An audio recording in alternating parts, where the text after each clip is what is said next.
The following program is paid for by Absolute Mortgage, a division of Pinnacle Capital Mortgage Corporation. Absolute Mortgage Company, NMLS number 81395 and Washington CL number 81395 is an equal opportunity housing lender. Tina Mitchell, MLO number 145420, is a licensed loan originator with Absolute Mortgage. Visit absoluteloans.com or call 888-90-HOMES for cost information. You're listening to The Money Hour with your host, Tina Mitchell, sponsored by Absolute Mortgage, a division of Pinnacle Capital Mortgage Corporation. Now, in the studio, local mortgage and finance expert, Tina Mitchell. Well, welcome to Money Hour on 570 KBI, the Sunday, January 19th show. I'm your host and mortgage expert, Tina Mitchell. Thank you for taking time to talk money. I'm here every Sunday at 11 a.m. right here on 570 KBI. I'm providing you knowledge needed to be successful in all areas regarding your financing. Knowledge is power, and that's what you'll receive from the show every week, especially this week. Awesome guests in our lineup in studio today. Aimee Carpenter, regular contributor to the show with Sol Terra Systems, here to share why solar energy use is so important. And more importantly, or as important, or most important, is money, financial incentives, and all the benefits. You're going to see what those are or learn about them today here with Aimee. Also in studio, a very special guest, and very happy to have her in studio today, business building expert and real estate analyst. Denise Lones, highly respected in the real estate community for her predictions on the real estate market and the economy. And I actually have Denise here for two segments because she has such a wealth of information to share. And again, is so highly respected in our local real estate market on the knowledge that she has and what's coming up and predictions for the real estate market. And last in studio, more on real estate with Aaron Peterson, designated broker with Windermere Real Estate. What are good strategies in today's real estate market, and what do you need to know? That's what we're going to discuss with Aaron. Great information and great guest in studio. For more information on any topics discussed, please take down my show number, 1-888-987-0570. Again, it's 1-888-987-0570, or you can reach me online at themoneyhour.com. Again, I can connect you with any of our guests in studio. So we're going to skip Money Chat today because I want to have Denise for two of our segments. So we're going to go right into Aimee Carpenter with Sol Terra Systems. Why are so many people excited about installing solar panels in their home? What's the big deal? Well, saying goodbye to your electric bill, I think that's a pretty big incentive to have solar. So, Aimee, thanks again for coming into studio and sharing your company and your information on solar with my listeners. You're very welcome.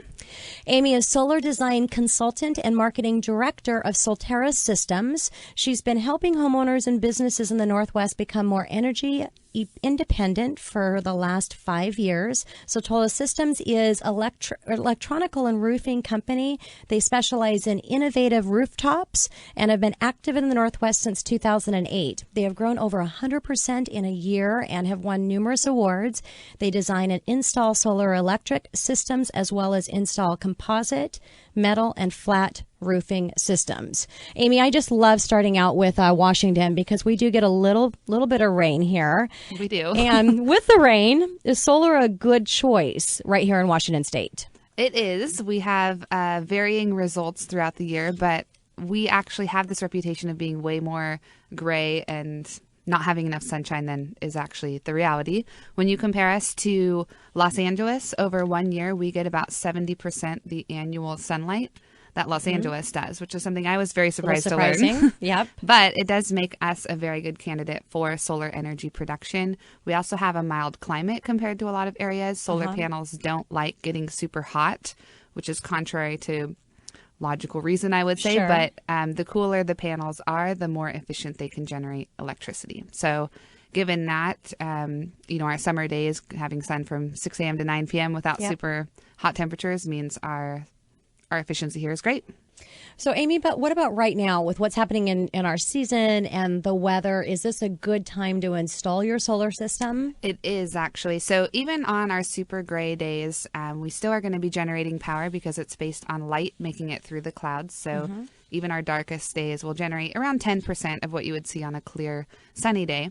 Installing this time of year is great because lead times are a little bit shorter, and it allows our customers to be up and running with their solar production for the first sunny day that we get of the year. So if everyone everyone who has their system in place is ready to capture that energy, save some money on their power bill, and accumulate the other incentives that are available in the state.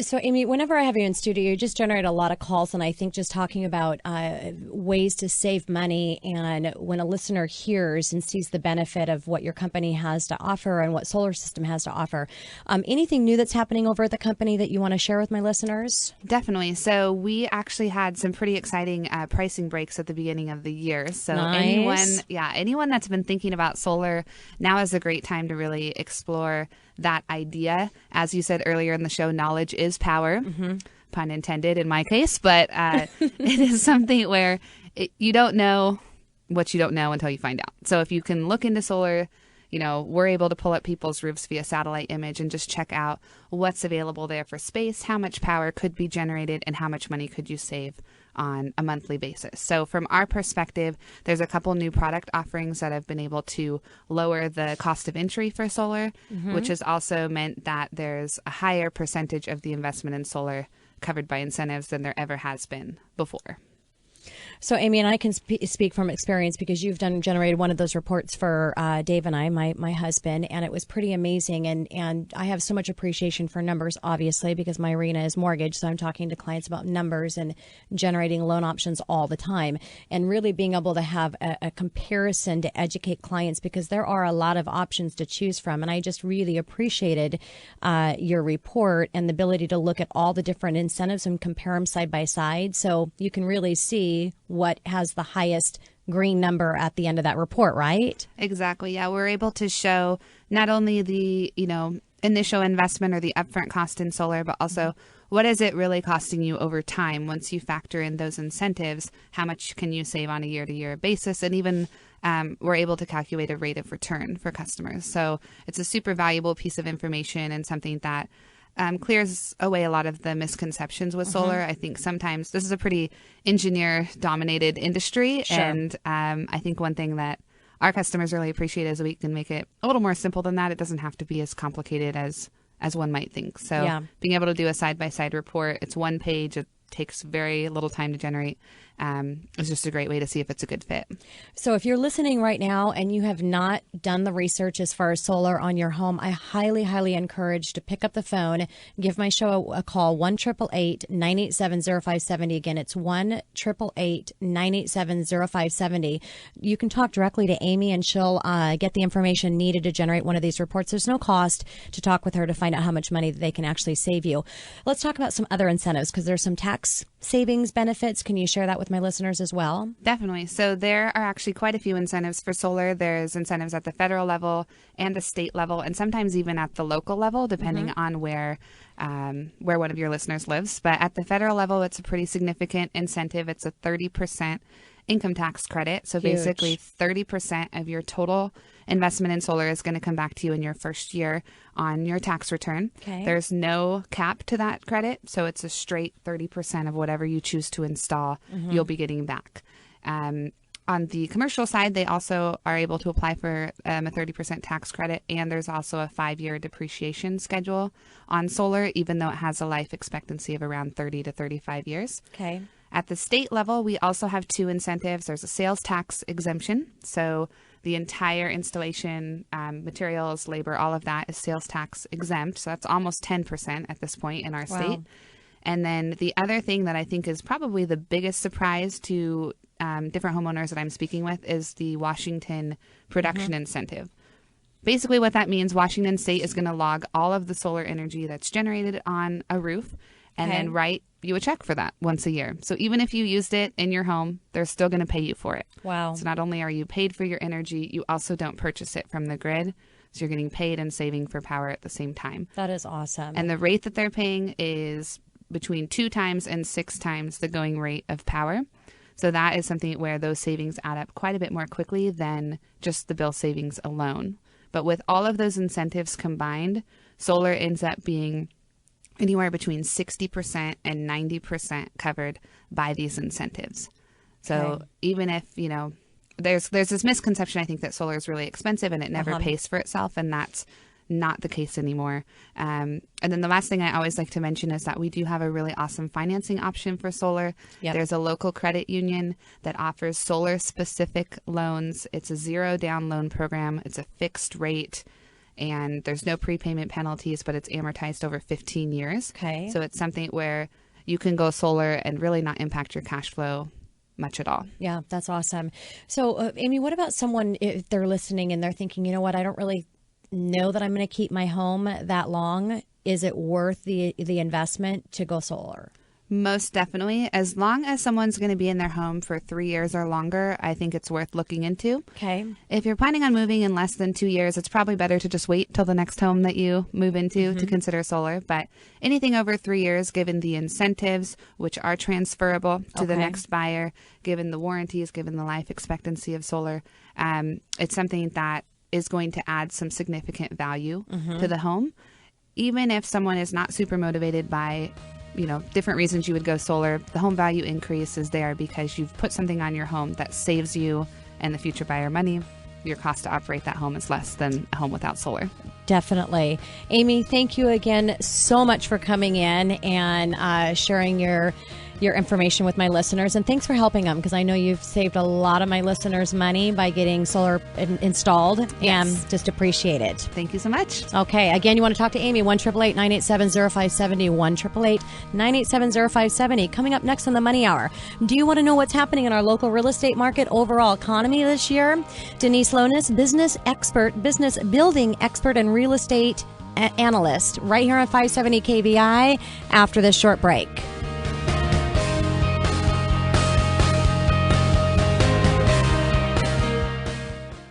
Does your business suffer from inconsistent sales? Are you great at what you do, but you need more clients? Are you tired of wasting money on marketing that isn't getting results? Denise Lones and the Lones Group help business owners create memorable business brands and strategic marketing campaigns that get results. They specialize in transforming business owners into business leaders by developing a blueprint for success that is the perfect fit for their business. Whether you're a sole proprietor, small retail business, or a large corporation, your business depends on a steady flow of happy clients. The Lones Group can help find those clients and increase your bottom line. Take your brand from bland to grand. Denise Lones has a proven track record of dramatic business transformations. Denise Lones has a team of professionals that are ready to work for you. Denise Lones tells it like it is and is able to turn an average business into a strong, profitable business. To learn more about my company, you can call me at 360-527-8904 or reach me online at thelonesgroup.com, and Lones is Lones. My telephone number again is 360-527-8904, and please feel free to call my office if you want to talk about how we can help you. Love to talk to you. This is the Money Hour with your host, Tina Mitchell, on Talk Radio 570 KBI. Now, back to the show with local mortgage and finance expert, Tina Mitchell. Welcome back to the Money Hour with your host and mortgage expert, Tina Mitchell, right here on 570 KBI. I provide you the news and everything money, fresh information on the market trends and conditions of our local economy. And right now in studio, an amazing, amazing gift. So thankful that she could take some time to spend it here with my listeners on 570 KVI. Denise Lones, CEO of the Lones Group and expert to the real estate community, well respected for her knowledge and predictions in the real estate market. Denise, thank you so much. I know you're a busy, busy lady and you have a lot of demands for your appearances, so I just appreciate you being here. Well, I'm thrilled to be here. Me. This is great. Awesome. Denise is a business building expert and real estate analysis.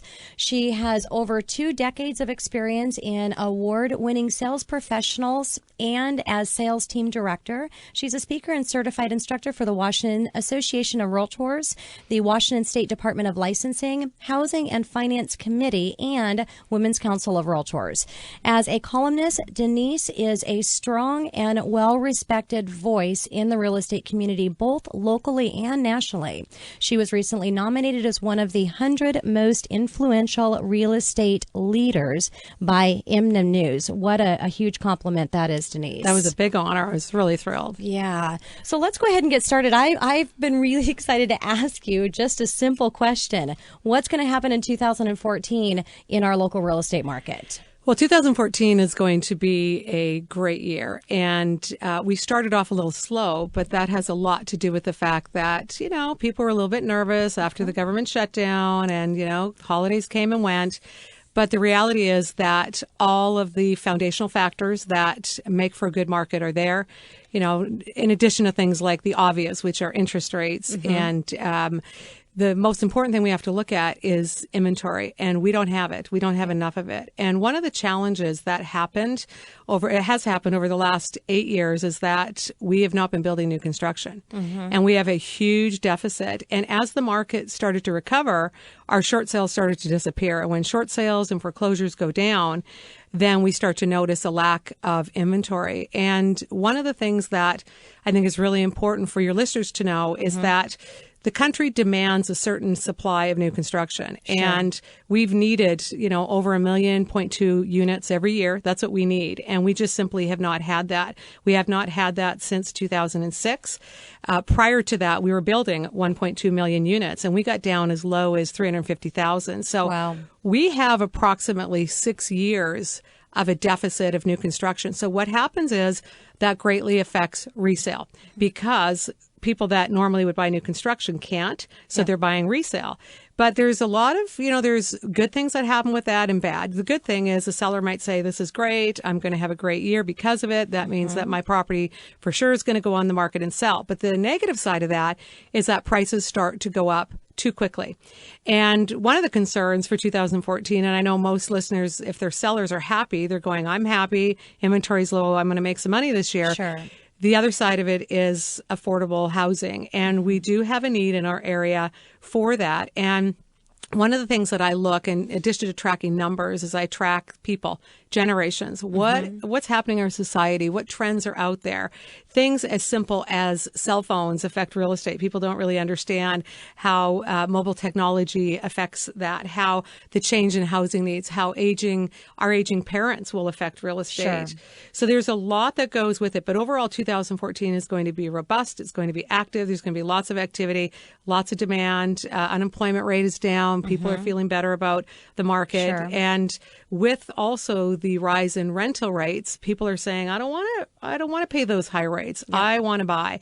And because it's a perfect storm for buying because the rates are so good, affordability is still there. Yep. But what we're going to see closer to the end of 2014 is the affordability index is going to go, we're going to have challenges with affordability because prices will go up. Sure. So Denise, what do you think about more of the longer term? If we were looking over at a forecast through 5-6 years from now, what do you see? Well, because we have this 6 to 7 year deficit of new construction, we're actually in for probably a 4 to 4.5 year really nice steady climb. I think we're going to see a more robust rise in 2014 just because of that pent up demand. But I'm looking at 4.5 years to be very, very healthy. So healthy, steady climb would be what a year? So I would say this year I'm predicting in the Seattle area anywhere from 14 to 18%. Wow. Nationally, they're saying 12%.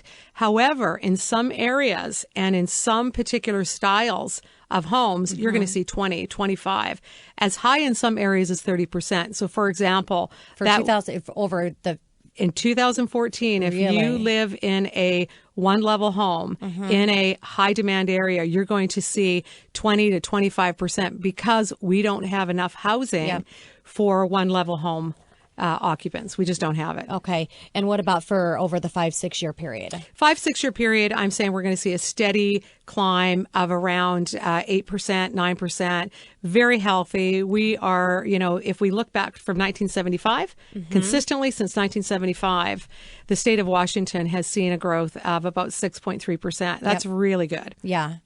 So, and last time I heard you talk, Denise, I heard you make some interesting predictions as far as second home and vacation homes and some things that are going to be happening. So can you talk a little bit about that? Because it was really interesting. Well, one of the things that is happening now is that when we look at generations, so for example, I'm a baby boomer. Baby boomers are born between the years of 1946 and 1964.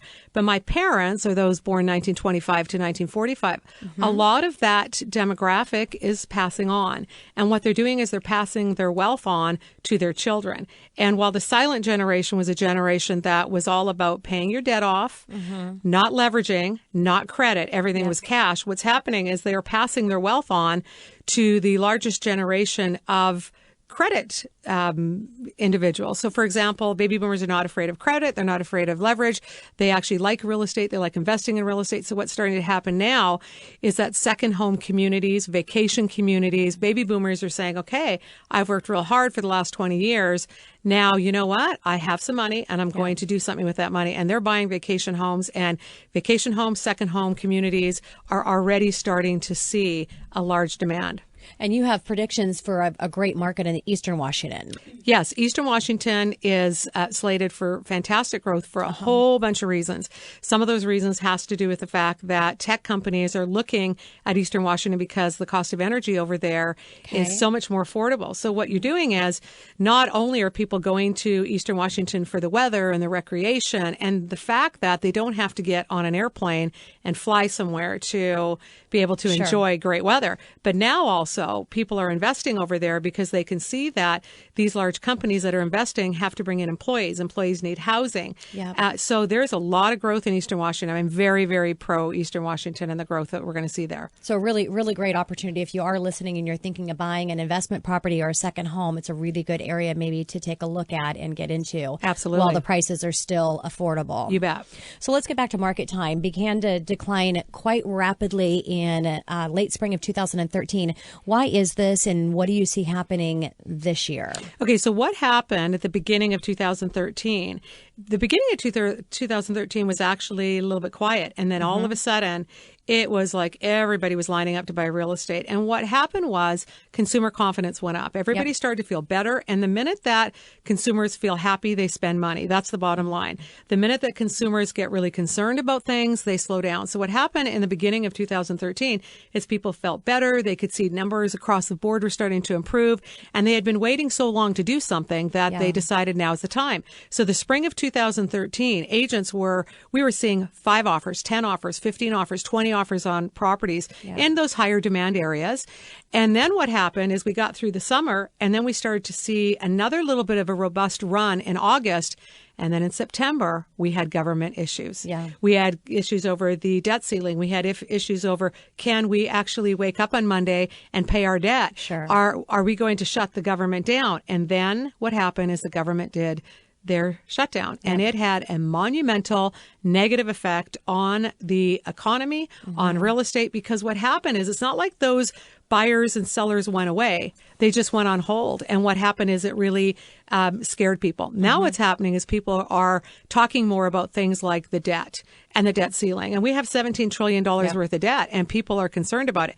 Then we move into the late fall, and now we're talking about healthcare. And now the healthcare website is down, and everybody starts focusing a lot more on government issues. And when that is coupled with concern, they just slow down and stop buying. However, that's not going to last for long because demand will always overrule any kind of concern.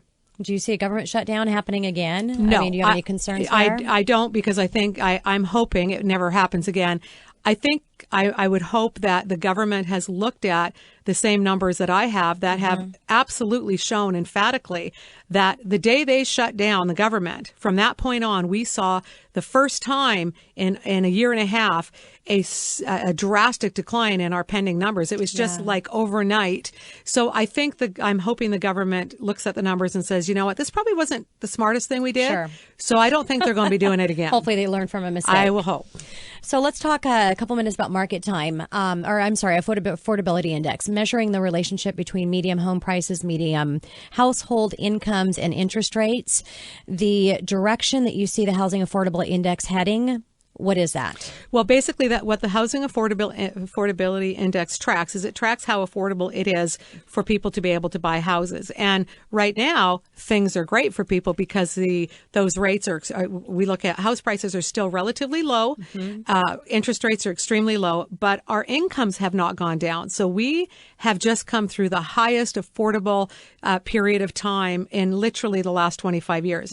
All of a sudden, however, now what's going to start happening when you have a shortage of inventory and when people start fighting for inventory and for a home, they're going to pay more money. And as house prices go up, the affordability goes down. So house prices going up and chances interest rates are going to go up as well. So this is the time to buy. And some people will say, well, wait a minute, I don't want to buy when there's a competing offer. I tell people to look very closely at what it's going to look like and what is the true cost of buying now versus when those rates go up and when affordability changes. So a couple of minutes before we go to break and have you back in, Denise, another good indicator in the market is pending home sales. Yes. Where are you seeing that? Well, pending home sales has been really fantastic. Through 2013, we've seen our traditional highs and lows. And then what happened? Government shut down. Pending numbers went down drastically. But what also we've seen is a lot of sellers that have said, okay, time to get our houses on the market. So we're actually seeing more inventory. So right now, if you just look at the numbers, it's not necessarily appearing like we're going to have this great shortage of inventory, but it's absolutely coming. Absolutely. And pending home sales will be going up dramatically 2014. Coming up next in the Money Hour, more great information with Denise Lones. You definitely will not want to miss. Come back, more predictions on real estate market and our overall economy right here on 570 KBI after this short break.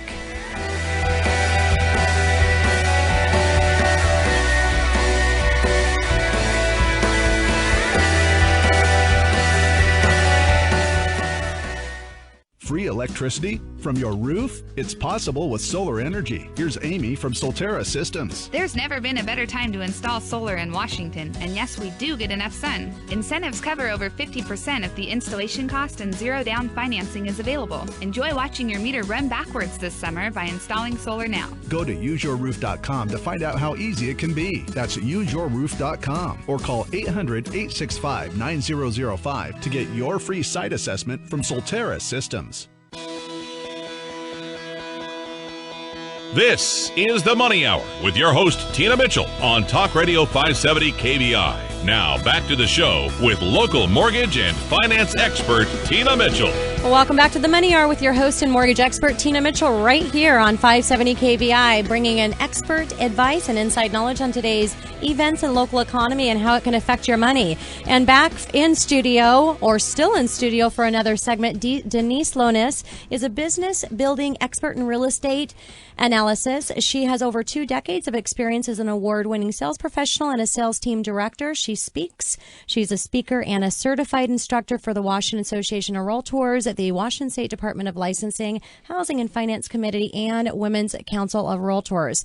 As a columnist, Denise is a strong and well-respected voice in the real estate community, both locally and nationally. She's recently been nominated as one of the most influential real estate leaders by MN News. And Denise, thank you again for being in studio.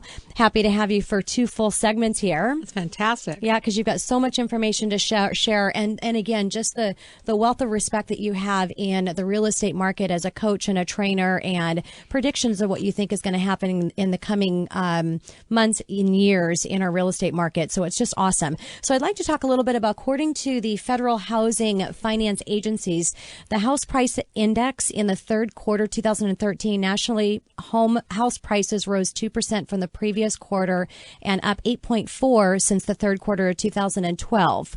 Explain that a little bit. Okay, so what happens is the house price index is an index that calculates house prices all over the country and in different regions. And one of the things that I study is where are house prices going up the most and why. And I don't just look at areas, I look at the type of housing. And there are some trends in housing that will really radically change real estate in the years to come. There's 3 major shifts. One is that micro housing, pod housing, what that means is basically smaller spaces are becoming extremely popular. So in years past, these smaller spaces may have stayed on the market longer. Now they are being purchased up very quickly. Those prices are going up quite rapidly. So what I'm looking at is the flow of people, how lifestyles change, how that affects real estate. So all of a sudden now, micro housing and iPod housing is very popular right now in areas like Japan, Hong Kong, San Francisco, some parts of LA, some parts of New York, and it's coming to Seattle. In fact, Really? yes, I'm very aware of some of the product that is out there or that is being proposed. So micro housing is important because what happens is as generations age and change, they have different needs. And what we're finding right now is that a lot of people, even baby boomers that are, born 1946 to 1964, who you wouldn't think would be attracted to this small space, are saying, you know what, we want to sell our big houses out in the suburbs and we'd like to buy some micro housing in Seattle, micro housing in San Francisco. And what they're doing is they're actually using it as living and enjoying the lifestyle. The other thing that is we're seeing a real rapid demand for is this one level housing, which is incredible. And that has to do with people aging. It has to do with their lifestyle. And the final area that we're seeing a lot of change is where people are taking larger homes and they're remodeling them for lifestyle changes. For example, taking care of their parents aging in place, taking care of maybe their children that are coming back home to save money. But what they want is they want them to live with them, but they don't necessarily want them to live with them. Which means they want a wall between them. Exactly. They want an entry door, an exit door. So what's happening is some of these bigger houses, I call them the McMansions, are actually being remodeled and repurposed, and it is creating a whole other part of the real estate market where now people are asking for that. So what we're seeing is we're seeing a shift, and that has to do with our generations. Generation X, which are born 1965 to 1983.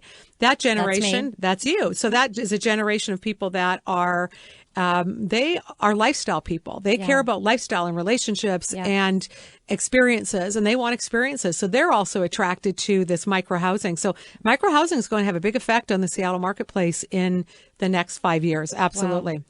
So what's going on with foreign nationals? I mean, being in the mortgage industry, and I'm having a lot of requests and seeing a lot of foreign nationals coming in and purchasing in our real estate market.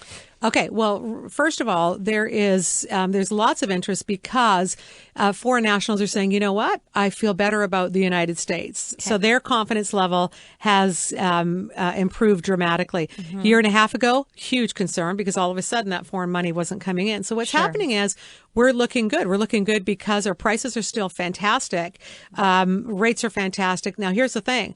Most of them don't need any kind of mortgage to buy a property. They're coming in buying cash, but what they're doing is they're buying multiple properties. Yeah. So they're looking at different areas as, in essence, wholesale buying right now. They're also looking at the rise in the rental rates. So some of them are buying properties to rent out. Some of them are investing money in large developments. Also, there's an immigration program that allows people, the ER5 program that allows people to invest, to basically come into the country, invest $500,000, $1 million, and be able to invest in a business, and which again is for hire local employees, and so it's kind of on one side it's deemed as win-win.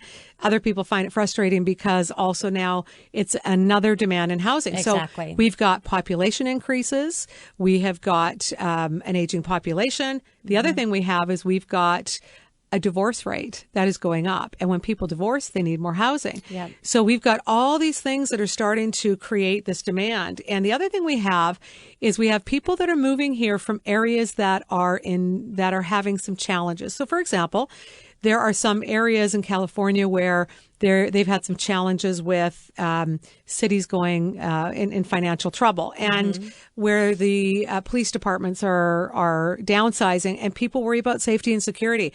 And Seattle, and I really agree with what Aimee was talking about with the rain and the gray. Seattle's got a real moderate climate, and people are looking to that, and they like Seattle. We've got great employment, lots of employment hubs. So Seattle's looking pretty good. We're going to have a fantastic next 5 years in this area. And what do you see happening with the distressed market? Because it was just interesting, and I talk a lot about. I mean, you think what's coming up is going to happen, and then it doesn't happen. And I'm talking about all of the distressed properties, knowing that the shadow inventory was going to hit, then it never hit, and then hoping it was going to hit because of the lack of inventory. What do you see happening in that arena? Well, just so your listeners can get a perspective on this. In a rapidly declining market, which is what we've seen in the past years, short sales become something that is a very common thing because obviously people can't afford to pay their mortgages. As prices rapidly decline, now they've lost all their equity. Yep. And they're not fighting to keep the home. They're not fighting. There's no incentive there. Yep. So the thing is that short sales do not exist in a rapidly inclining market. And if you have any market that has got inventory challenges, what you're going to see is prices start to come up. Short sales have drastically declined in the last 6 months. And in fact, a lot of people don't even look seriously at short sales anymore because they've been given a bit of a bad rap in terms of we don't know if they're going to close, and people are going, well, wait a minute, there's a buying. People are excited about buying right now. I want to buy. I want a sure thing. So the short sales have gone from being the great deal, the great investment. Here's an opportunity to I'm a little bit nervous about them. So short sales are declining and going away. Foreclosures are down. Now, there's always foreclosures at any market. Even the best markets will always have foreclosures, but our foreclosure rate is down. But the biggest issue has been over this shadow inventory. Well, people have, you've heard all of this talk about, the shadow inventory is coming and we're going to have a glut of inventory on the market. But it hasn't happened, and it hasn't happened because shadow inventory doesn't get released to the market when you're in an inclining market. It does in a declining market. We're inclining. And I've been trying to let people know that I don't see that happening because in an inclining market, wouldn't you as an investor hold on? Of course. Absolutely. Makes total sense. So what about median existing single family home prices? Because they're the highest since 2005. What do you see happening here? Well, when you talk about median, one of the things you have to look at is that that's not where you're going to see drastic increases. We're going to see some increases, and nationally we've seen that go up. We've seen that go up approximately 12%. That's going to continue, and we saw that go up in 2013 because we had that huge rush, and I'm talking about in our area here. Nationally, we're going to see steady growth as we see the economy improve. My concern over house prices growing too aggressively, what that does in any community is it affects affordable housing. And in the marketplace that I'm from, up in Bellingham, Washington, we saw house prices go up over 100%, and that really hurt that lower end of the market. And in any market, you got to be able to get people into the market so that when they buy, somebody who's living in that house can then buy up. So things still have to be affordable. That's why it's so critical that we have new construction. We have enough inventory so people aren't fighting over properties. And that's why we're going to see that new construction is so important. So, Denise, we talked a little bit about unemployment rate. Washington State's 7%, down from a high of 10.2 at the end of 2009. Where do you see our unemployment rate? I see the unemployment rate in 2014 coming down. I don't see it coming down drastically. One of the things that we have to think about in the state of Washington, 6% of our employment has always been around that, around construction and anything that goes with that. And that could be a plumber, that could be a cabinet maker, that could be an electrician. We've lost a lot of that because of what happened with the housing industry. So as the market improves, as builders get money, and builders are now getting money because lending is starting to loosen up, builders are going to start to build. There's going to be we're going to see an increase in that. I don't see our unemployment rate going much below about 6.7, 6.8 by the end of 2014. Okay. And inflation, I mean, I talk a lot about this being in the mortgage industry and the printing of money and all the, QE and everything that's been happening with that. I know that the target for the Fed is 1% to 2%, right? Is what their target is. So are we at a risk, I know we're at risk there, right? I mean, but how much of a risk are we at that this is going to get out of control? I don't think it's going to get out of control. I think And QE, quantitative easing, is really the printing of money. And, and stimulus is important. But one of the things that we have to keep in mind is that I think we are a different society than we were 6 years ago. I think that everybody had a little bit of a reality check about, wow, maybe we need to think a little bit more about what we spend, how we spend it. Let's make smarter choices. I don't think that our economy is strong enough to have inflation high enough because we still have $17 trillion worth of debt. Got it. So that's why I'm not concerned. We can get rid of that debt. Then I'm going to say inflation. We can talk about it, but we still have too much debt. Okay. And the Fed intends to keep the funds rate near zero for the economy to strengthen the economy. So for short-term debt, to keep that low, people are investing back in our economy. Long-term, with interest rates, mortgage interest rates, where do you see that going? I think that in 2014, we're going to see interest rates go up moderately. I don't think they're going to go up drastically. But what people have to understand is even if the interest rates for housing, even if interest rates went to 7%, we can still afford to buy homes. Okay. So we're spoiled right now. Yes. I have and 7% is not going to. I mean, maybe like a percent and a half increase. I see. We'll be lucky to see a full percentage point increase in 2014. I know people are getting all hyped about it. I'd say 0.5% to a full percent by the end of the year. Okay. Consumer confidence. What are you seeing right now? What are you seeing happening overall? Well, consumer confidence was doing very well in September, and then the government did the shutdown, and then all of a sudden people are a little concerned. Consumer confidence right now is not where it needs to be. It absolutely needs to improve.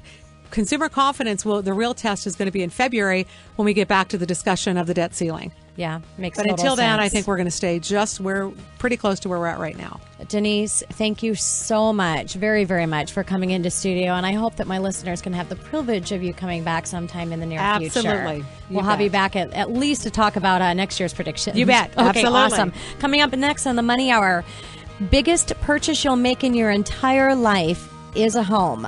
What should you know about hiring a real estate? What do you need to know in the arena? Well, I have another expert, Aaron Peterson, designated broker with Windermere Real Estate, right here on 570 KVI after this short break.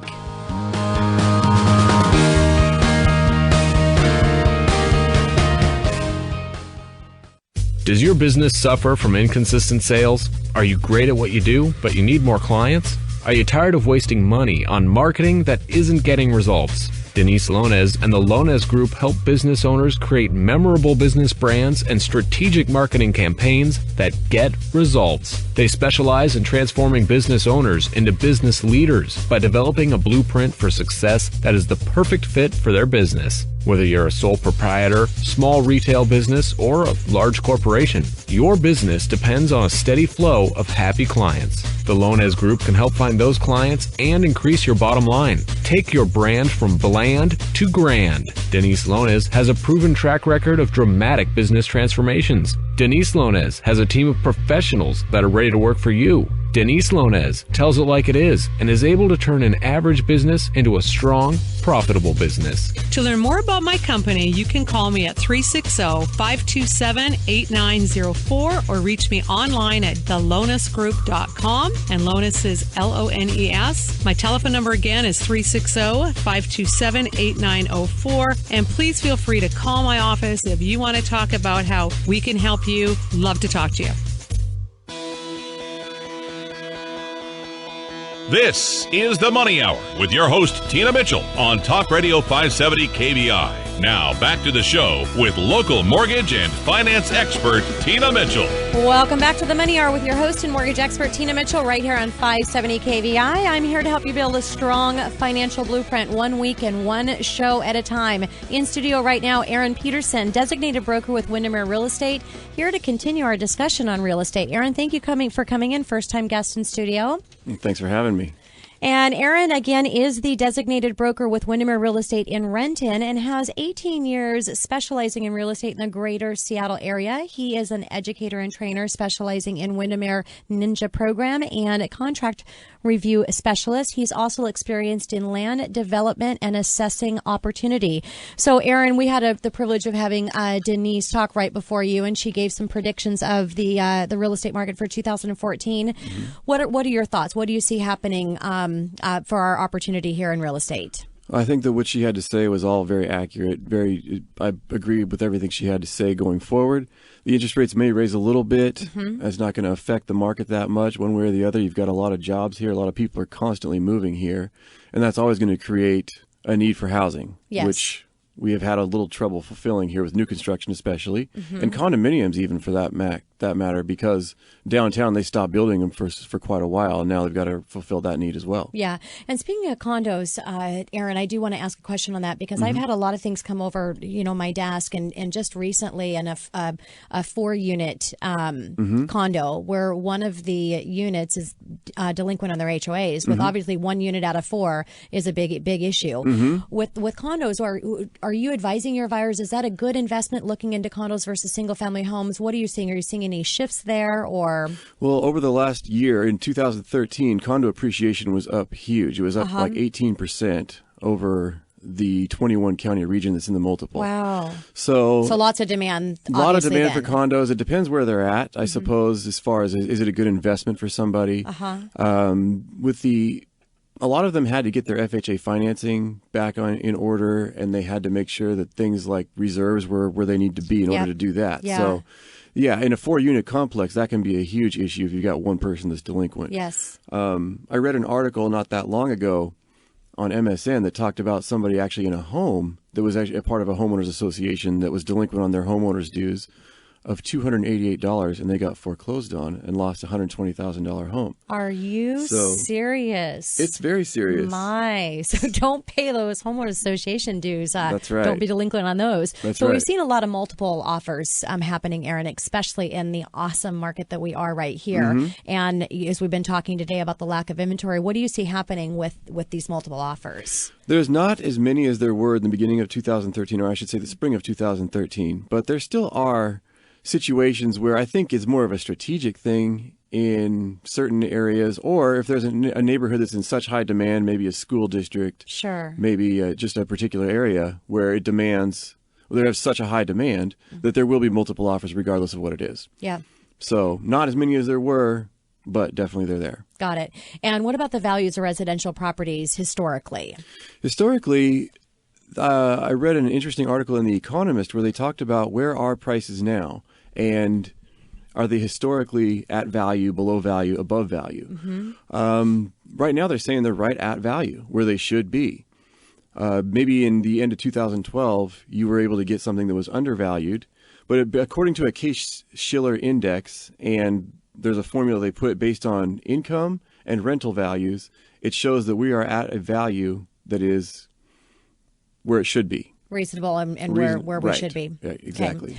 Okay. So let's talk a little bit about real estate agents. For people that are out looking at homes or selling a home, I think it's really important that you hire an expert to help you through that process and not try to do it on your own. But in a listener, I mean, what is the typical, how many realtors do they actually know?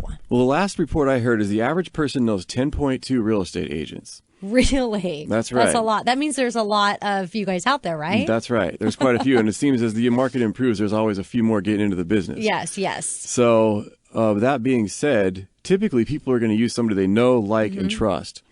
And who is that to them? A lot of that has to do with local knowledge. I'm sure a lot of that has to do with marketing, and who they see is somebody they may quote unquote trust. Sure. But also it's going to be somebody in their sphere, I believe, that is going to be the one that's going to probably do the best job for them, somebody they know in their area. What other criteria would you say are important when hiring a real estate expert? Experience, obviously. You can't substitute experience, years in the business.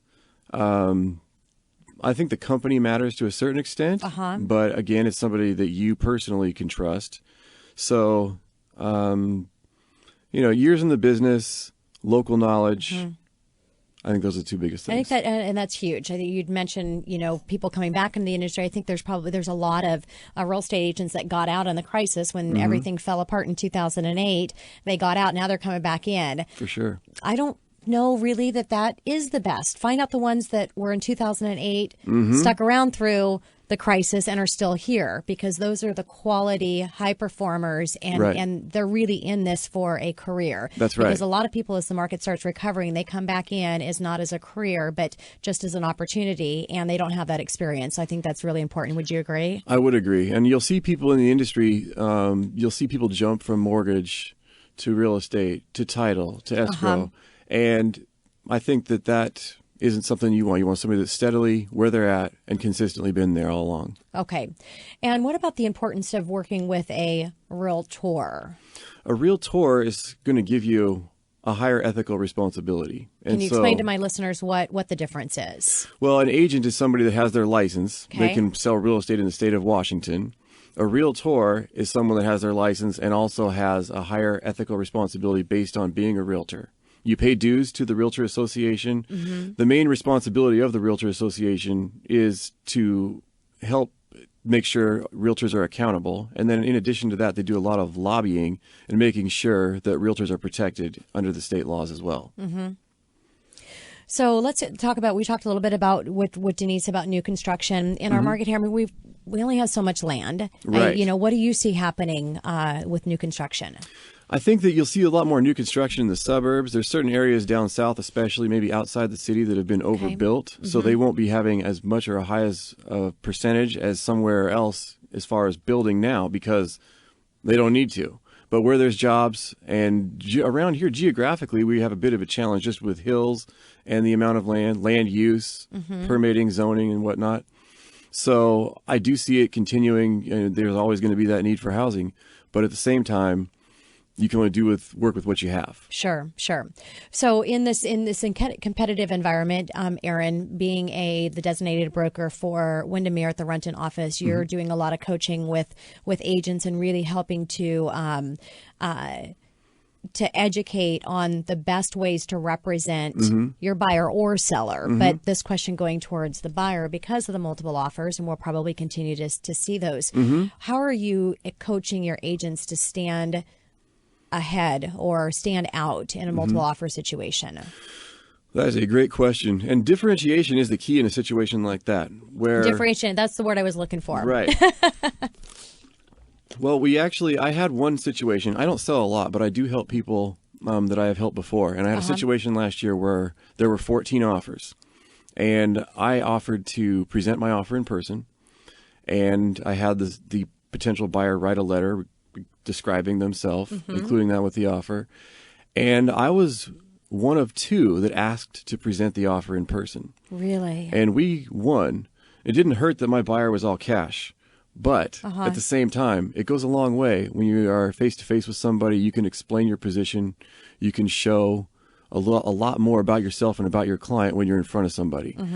But as much as you want to talk about strategy and whatnot, a lot of times it's the highest price. Sure. So it's all relative. Yeah, you got to stand out, but it all comes down to making a strong offer. And there's a little bit of you've got to kind of predict what is happening or what other offers are going to do, because you don't want to sell short, right? And end up not having your offer really considered because you're insulting the process and insulting the seller. Right. What about, and I have a lot, I really encourage clients to, if they're working with an agent that is not a partnership and a relationship that I have, and they've chosen their own agent, to really encourage that once that offer is getting submitted, to make sure that the listing agent's information is provided to me, phone number, contact information, so that I can make that call right after that offer's been accepted, to say, you know what, I have a really strong buyer. Right. They're excited to move forward and make an offer on your house. Financing is ready to go.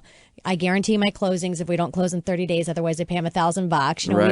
We've got some great things here. How important is that? Because you don't see that a lot. Every time the listing agent on the other end, you can hear them go, "Oh, wow, thanks. Yeah. Oh, that was a nice surprise." Why doesn't everybody do that? What's your opinion on that? I think that there's probably some fear involved with that, but at the same time, I think that it is really important. And a lot of times when you make that call prior to submitting your offer, and you have a talk as a buyer's agent with with the listing agent as the representative for the seller, talk to the loan officer potentially representing the buyer.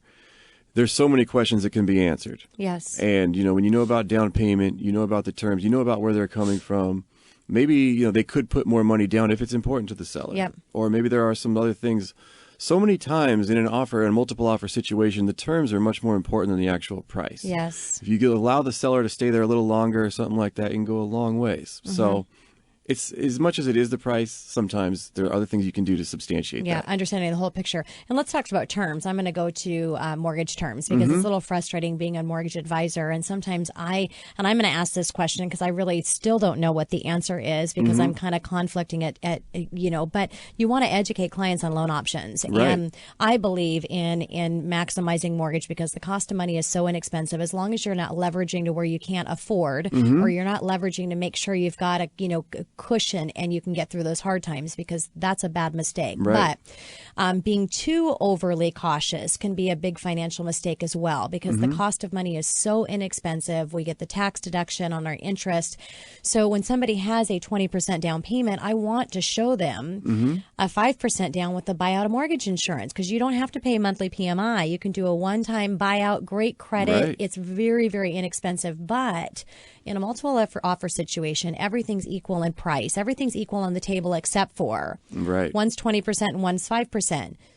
They're going to steer most likely towards that higher down payment because it looks like it's a more quality buyer. Right. So that puts me in a little bit of, so what would be your advice to me as a mortgage professional in making sure that I'm giving options and not jeopardizing their offer in a multiple offer situation? I think it is really all about options. And if you can show that they have the ability to do whatever it is that may seem more appealing on paper, I think that would show that they are that solid of a buyer and they could continue to go with whatever they needed to do. But in their best interest, just like it's the seller's best interest, they would prefer to go the other route. Yeah. So again, it's communication. It's communication. It's showing the leverage. It's showing the options. Okay. All right.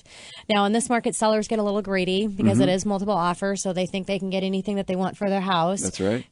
A huge mistake. No matter what offer we're in, it really is about price. And the mistake being made with price, can you talk on that?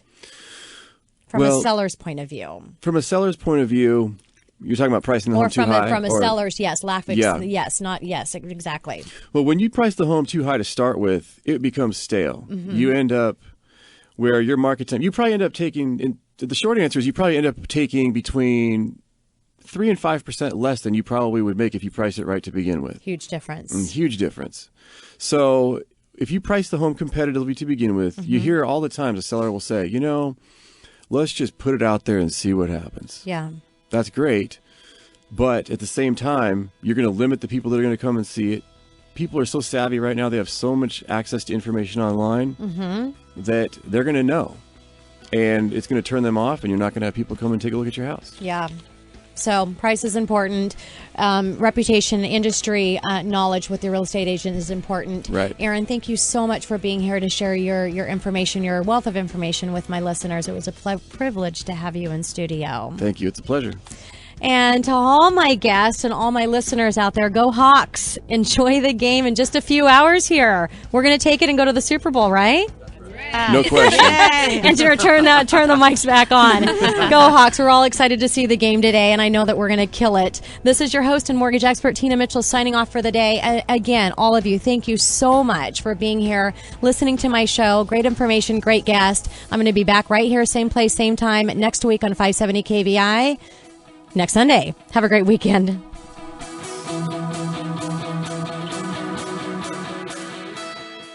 Free electricity from your roof? It's possible with solar energy. Here's Aimee from Sol Terra Systems. There's never been a better time to install solar in Washington, and yes, we do get enough sun. Incentives cover over 50% of the installation cost, and zero down financing is available. Enjoy watching your meter run backwards this summer by installing solar now. Go to useyourroof.com to find out how easy it can be. That's useyourroof.com, or call 800-865-9005 to get your free site assessment from Sol Terra Systems.